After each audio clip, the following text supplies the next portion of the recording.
warahmatullahi wabarakatuh. Semangat pagi semuanya.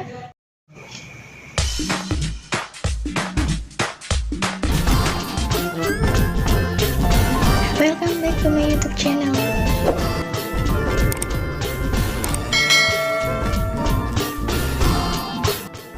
Alhamdulillah sekali kita bisa berjumpa kembali untuk membahas rangkuman materi terkait dengan hak asasi manusia. Nanti kita akan bahas tips dan trik gimana caranya supaya lebih mudah memahami materi ini.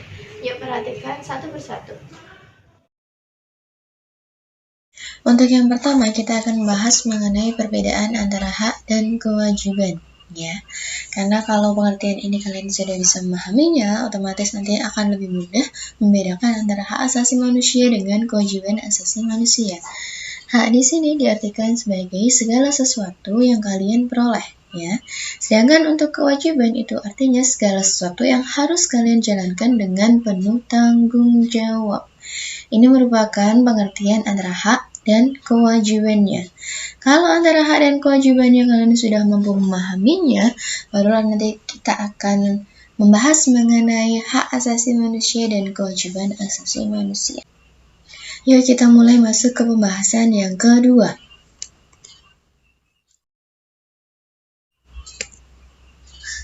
Ada hak asasi manusia, juga ada kewajiban asasi manusia.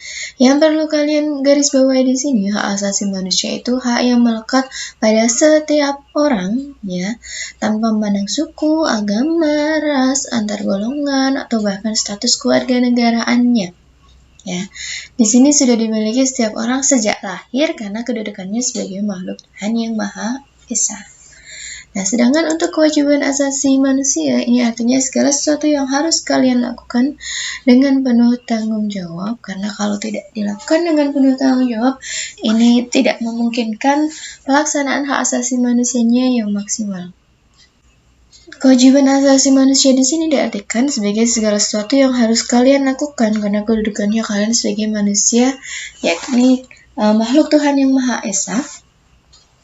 Dan dilaksanakannya harus penuh dengan tanggung jawab, karena kalau dilaksanakannya dengan setengah hati misalnya, ini memungkinkan tidak akan terlaksananya penegakan hak asasi manusia yang optimal, alias hak asasi manusia orang lain yang pasti akan terganggu. Karena ini berlaku hubungan timbal balik antara hak asasi manusia dengan kewajiban asasi manusia. Tapi bukan berarti kalau kita melakukan kewajiban asasi manusianya itu tadi dengan setengah hati, lantas kita langsung mendapatkan hak asasi manusia kita juga yang nggak maksimal, ya. Karena hak asasi manusia itu juga banyak sekali kategorinya. Terus kita lanjutkan untuk pembahasan mengenai pasal-pasal yang terkait dengan hak asasi manusia di Undang-Undang Dasar 1945.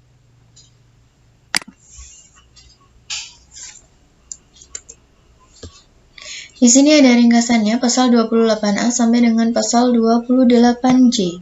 Yuk kita bahas satu persatu. Ini sebetulnya kalau kalian mulai memahaminya, ini sebetulnya mudah ya, karena kalau pasal 28A itu yang dibahas baru hak asasi manusia, sedangkan pasal 28J-nya itu yang dibahas sudah kewajiban asasi manusia, ya. Dari yang pertama, pasal 28A, hak asasi manusia itu diatur di bab 10A yang membahas mengenai hak asasi manusia dalam Undang-Undang Dasar 1945. Pasal 28A-nya di sini yang dibahas mengenai hak untuk hidup dan mempertahankan kehidupannya.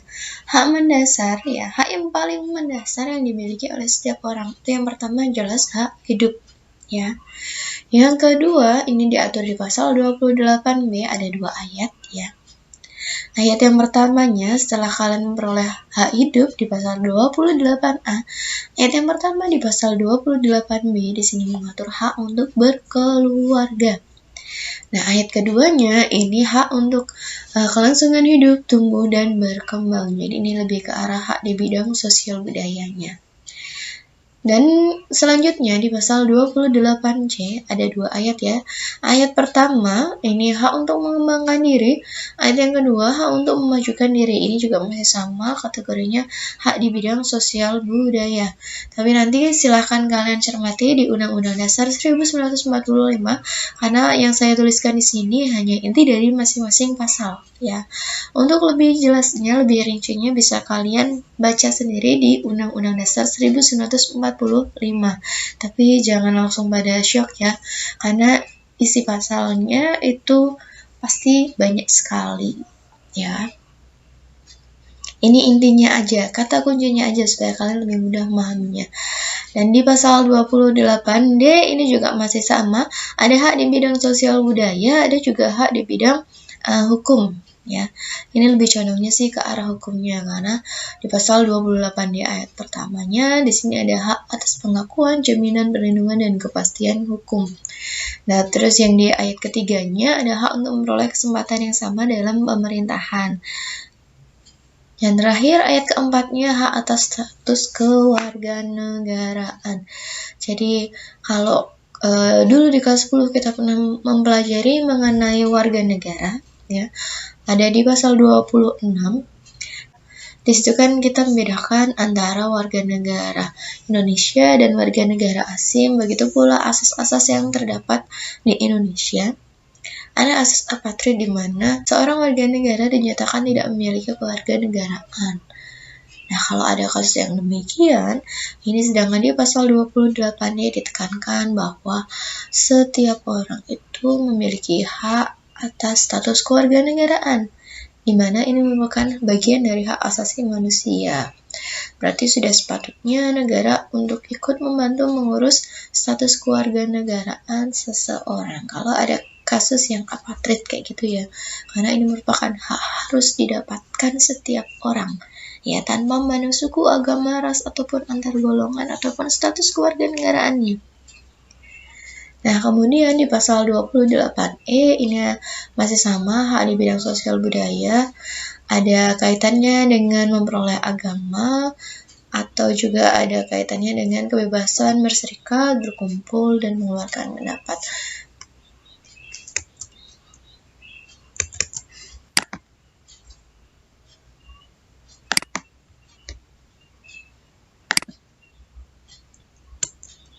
Sampai dengan pasal yang terakhir, di sini pasal 28J, intinya ini kaitannya dengan kewajiban asasi manusia. Ya, bahwa setiap orang itu wajib menghormati hak asasi manusianya yang lain. Ya, jadi nanti bisa kalian cermati satu persatu. Masing-masing pasal mungkin akan kategori hak asasi manusianya yang berbeda. Ada hak asasi manusia di bidang sosial budaya, ada di bidang hukumnya, ada juga di bidang pertahanan dan keamanannya, ekonominya, dan seterusnya. Karena kategori hak asasi manusia itu ada banyak. Sederhananya kalau kalian masih ingat ancaman di bidang non-militer ya, ada I-Polek, Sosbud, Hankam, ideologi, politik, ekonomi, sosial budaya, dan Hankam. Nah, itu sama seperti kategori hak asasi manusia juga. Atau kalau kalian kesulitan mempelajari kaitannya dengan pasal-pasal yang terdapat di Undang-Undang Dasar mengenai hak asasi manusia, bisa juga kalian gunakan trik untuk memudahkan mempelajarinya, yaitu melalui merangkainya menjadi sebuah lagu. Atau kalian juga bisa tonton tayangan mengenai lagu hak asasi manusia. Itu di situ ditampilkan salah satu hak asasi manusia, yaitu kategori di bidang pendidikan ya, udah dirangkai menjadi lagu jadi lebih mudah dipahaminya. Itu cuma salah satu cara ya. Kalau kalian lebih mudah menghafal silahkan. Intinya di sini supaya kalian bisa memahami materi ini dengan maksimal.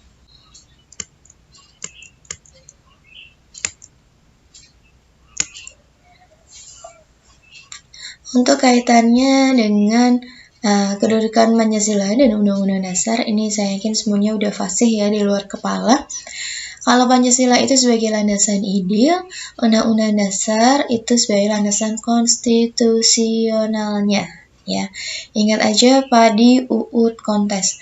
Pancasila itu landasan ideal, Undang-Undang Dasar 1945 itu sebagai landasan konstitusionalnya. Terus yang berikutnya, untuk 3 macam nilai dalam Pancasila, ada nilai dasar, nilai instrumental, dan nilai praksis.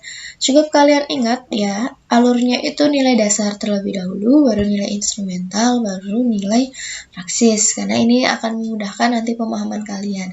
Jadi kalau bisa jauhi kata hafalan, karena kalau kalian menghafal, biasanya ya, itu saat ulangan kalian seringnya itu ngeblank, terus lupa pertanyaan yang sederhana, kalian susah mengerjakannya. Ya, balik lagi ke nilai ideal atau nilai dasar. Ya, yang dimaksudkan di sini ini lebih ke arah kata pertama dari masing-masing sila. Ya, kata kuncinya di situ. Karena itu mengandung nilai dasarnya, inti dari masing-masing sila. Untuk sila yang pertama itu ketuhanan, berarti yang dimaksudkan nilai dasar di sini ini kebebasan setiap orang untuk memeluk agama ataupun kepercayaannya masing-masing. Terus ada sila yang kedua, ya, bahwa setiap orang itu memiliki persamaan kedudukan, harkat, martabatnya.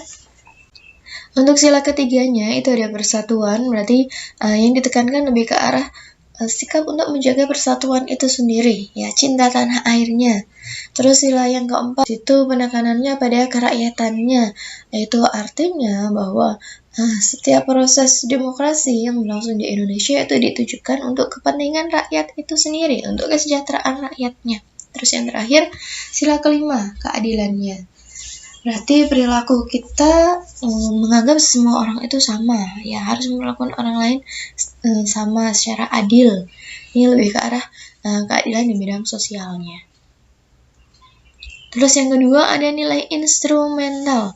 Nilai instrumental ya, yang bisa kalian garis bawah di sini instrumennya atau alatnya untuk menjabarkan nilai dasar tadi melalui produk-produk hukum yang ada di Indonesia, atau biasanya kita kenal dengan istilah hierarki peraturan perundang-undangannya. Ya. Jadi ada Undang-Undang Dasar 1945, ada itu TAP MPR, ada undang-undang, ada Perpu, PP, Perpres, Perda Provinsi, Perda Kabupaten atau Kota. Ini merupakan nilai instrumentalnya. Dan yang terakhir ada nilai praksis atau prakteknya. Realisasi dari nilai instrumental tadi, ya, penerapan aturan hukumnya tadi dalam kehidupan sehari-hari seperti apa, ya. Jadi yang sifatnya pasti akan berlangsung terus-menerus ataupun tetap, ya, ataupun tidak akan berubah-ubah, itu lebih ke arah nilai dasar. Kalau nilai instrumental itu yang namanya produk hukum pasti akan mengikuti perkembangan zamannya, ya, tuntutan kebutuhan masyarakatnya. Begitu pula untuk nilai praksisnya, karena nilai praksisnya tadi realisasi dari nilai instrumental. Kalau nilai instrumentalnya berbeda, aturan hukumnya berbeda, pasti kehidupan sosial di lingkungan masyarakatnya juga akan berbeda, ya. Tapi ada penekanannya di sini nih, nilainya senantiasa berkembang dan selalu dapat dilakukan perubahan dan perbaikan sesuai dengan perkembangan zaman dan aspirasi masyarakat. Nah, poinnya di sini ya, ini termasuk kedudukan Pancasila sebagai ideologi terbuka.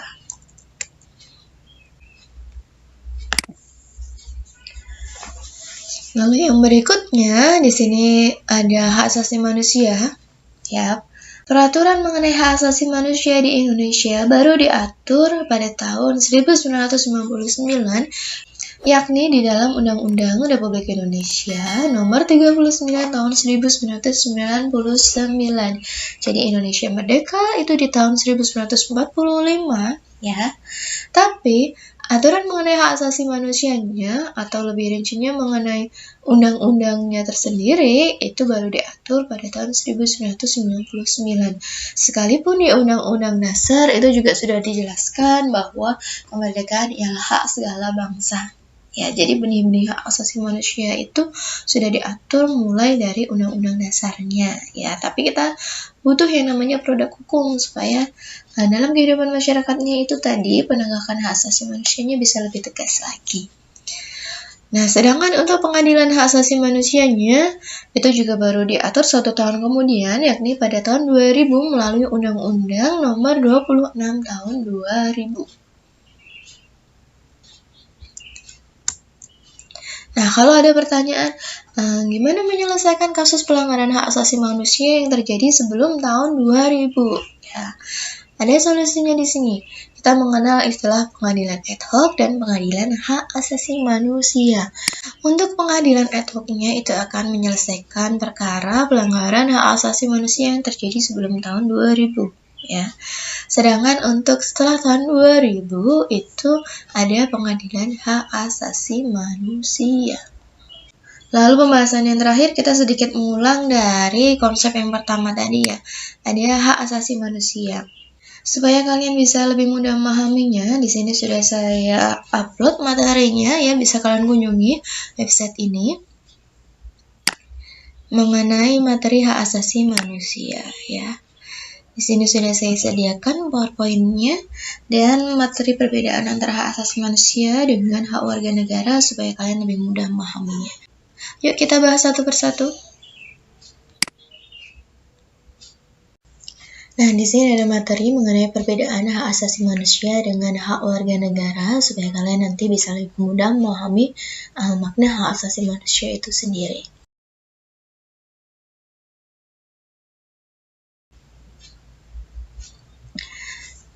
Yang pertama di sini ada kategori dari sifatnya ya. Kalau hak asasi manusia itu melekat pada pribadi setiap orang ya, karena kedudukannya sebagai ciptaan Tuhan dan merupakan anugerah dari Tuhan, sehingga ketentuan untuk setiap negara pastilah akan sama mengenai hak asasi manusianya ya. Sedangkan untuk hak warga negara di sini melekat pada setiap warga negara. Ya, ada batasan status kewarganegaraan di sini. Sehingga ketentuan dari masing-masing negara nantinya pasti akan berbeda mengenai warga negaranya. Ya. Kalau untuk hak asasi manusia tidak ada batasan status kewarganegaraannya. Sedangkan hak warga negara itu ada batasan status kewarganegaraannya. Lalu kita masuk yang kedua. Ada sumber hukumnya. Kalau hak asasi manusia itu ada hukum internasional dan nasionalnya. Karena ketentuan mengenai hak asasi manusia diambil dari beberapa deklarasi internasional yang kemudian diratifikasi dalam hukum nasional masing-masing negaranya. Karena ini demi penegakan hak asasi manusia. Sedangkan untuk hak warga negara, di sini sumber hukumnya yakni hukum nasional dari masing-masing negara atau disesuaikan pula dengan dasar hukum negara tersebut. Karena kalau kita bandingkan antara Indonesia dengan Malaysia, dengan Singapura atau dengan Amerika misalnya ya, itu pasti nanti produk hukumnya akan berbeda. Kalau di Indonesia tadi kan kalian kenal istilah PADI, UUD, Kontes, Pancasila, Landasan Ideal, Undang-Undang Dasar 1945, ini termasuk landasan konstitusionalnya. Dua landasan ini tadi itu akan menyebabkan adanya perbedaan hukum juga yang berlaku di Indonesia. Kemudian yang ketiga, di sini ada wilayah berlakunya. Kalau hak asasi manusia ini berlakunya universal ya. Di belahan dunia manapun hak asasi manusianya itu aturannya pasti akan sama ya. Nah, sedangkan untuk hak warga negaranya tadi karena terbatas pada status kewarganegaraan, aturan dari masing-masing negaranya pasti akan berbeda. Ini berkaitan pula dengan poin yang sebelumnya tadi ya, adanya perbedaan dasar negaranya dan dasar hukumnya. Nah, kemudian untuk waktu berlakunya ya. Kalau hak asasi manusia itu berlaku setiap waktu atau sejak pribadi tersebut dilahirkan ke dunia ya. Sejak pribadi tersebut dilahirkan ke dunia sepanjang hidupnya, dia pasti akan memiliki hak asasi manusia. Nah, berbeda dengan hak warga negara, di sini ada batasan status kewarganegaraannya, jadi hanya dimiliki semenjak ia menyandang status kewarganegaraan di negara tertentu. Atau Artinya, ketika orang tersebut memutuskan untuk melepas kewarganegaraannya dan beralih menjadi bagian dari warga negara lainnya, maka hak warga negara yang dimilikinya juga akan berbeda. Tapi hak asasi manusia yang melekat pada dirinya akan selalu sama.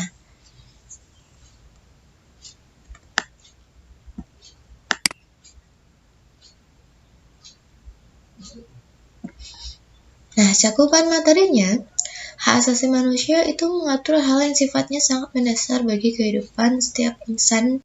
Contohnya itu ada hak untuk memperoleh pendidikan, hak untuk memeluk agama, ada juga hak untuk berpendapat. Nah, untuk hak warga negaranya di sini mengatur hal yang sifatnya lebih rinci dibandingkan dengan hak asasi manusia. Karena tadi ya sesuai dengan ketentuan hukum yang berlaku dari negara tersebut, jadi tidak bisa disamakan aturannya. Contohnya, hak warga negara di Indonesia ya. Ada jaminan memperoleh pendidikan sampai dengan jenjang 9 tahun. Ya. Kalau untuk undang-undang yang mengatur itu sampai dengan 9 tahun. Tapi sebagaimana kita ketahui bersama ya, sudah rahasia umum bahwa wajib belajar di Indonesia lebih ke arah 12 tahun. Ini berdasarkan peraturan daerah yang berlaku di masing-masing daerahnya. Terus juga ada hak memeluk salah satu agama saja yang berlaku atau yang diakui di Indonesia, karena cuma ada 6 macam agama yang diakui oleh pemerintah Indonesia. Kita tidak bisa menggabungkan ajaran dari masing-masing agama tersebut, atau istilahnya nanti kita bisa kena kasus penistaan agama ya. Lalu yang terakhir di sini ada hak untuk menyampaikan pendapatnya sesuai dengan aturan yang berlaku di Indonesia. Itu ada Undang-Undang ITE. Banyak sekali netizen yang sekarang ini ada julukannya netizen maha benar ya. Nah, kalau memang pendapat dari netizen tersebut dianggap sudah keterlaluan, ada juga kasus-kasus artis-artis di Indonesia yang memenjarakan netizen tersebut, yang membawa kasus tersebut ke persidangan karena dianggap pula sudah mencemarkan nama baik dari artis tersebut ya. Ini makanya kalau kita berpendapat itu harus hati-hati, atau istilahnya sekarang jarinya kita, jempolnya kita itu bisa memenjarakan kita ya. Udah bukan mulut setajam silet lagi, tapi jempolnya kita. Nah, untuk materi mengenai hak asasi manusia juga bisa kalian tonton ya, sesuai dengan kebutuhan kalian masing-masing.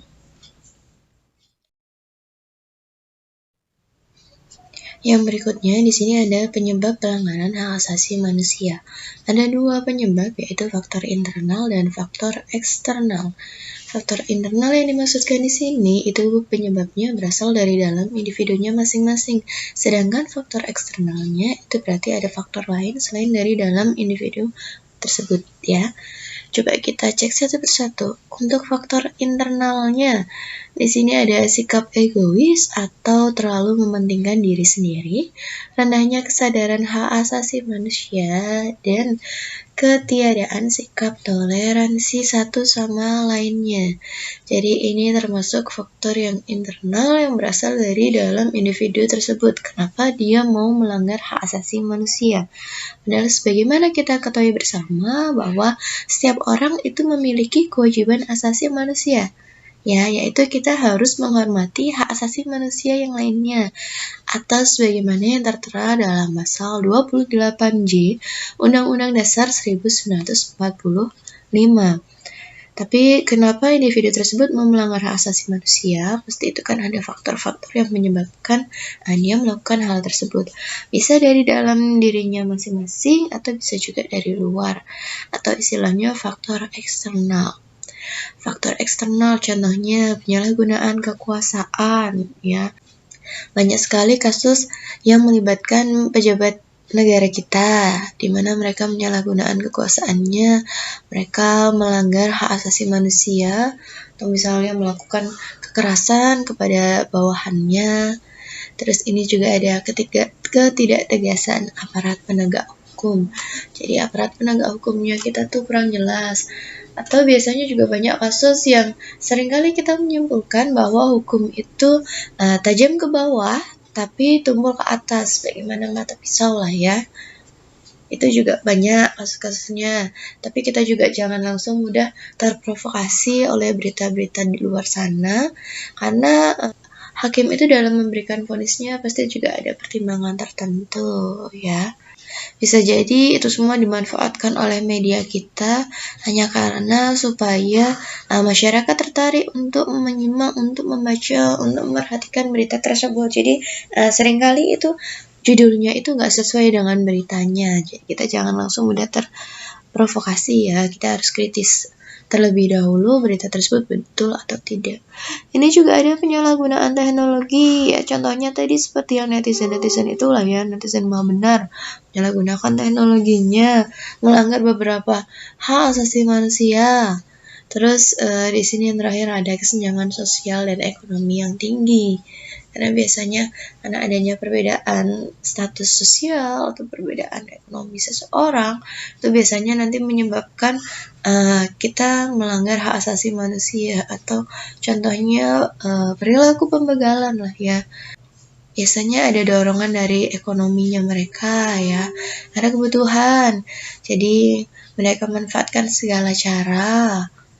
Atau biasanya adanya sifat iri.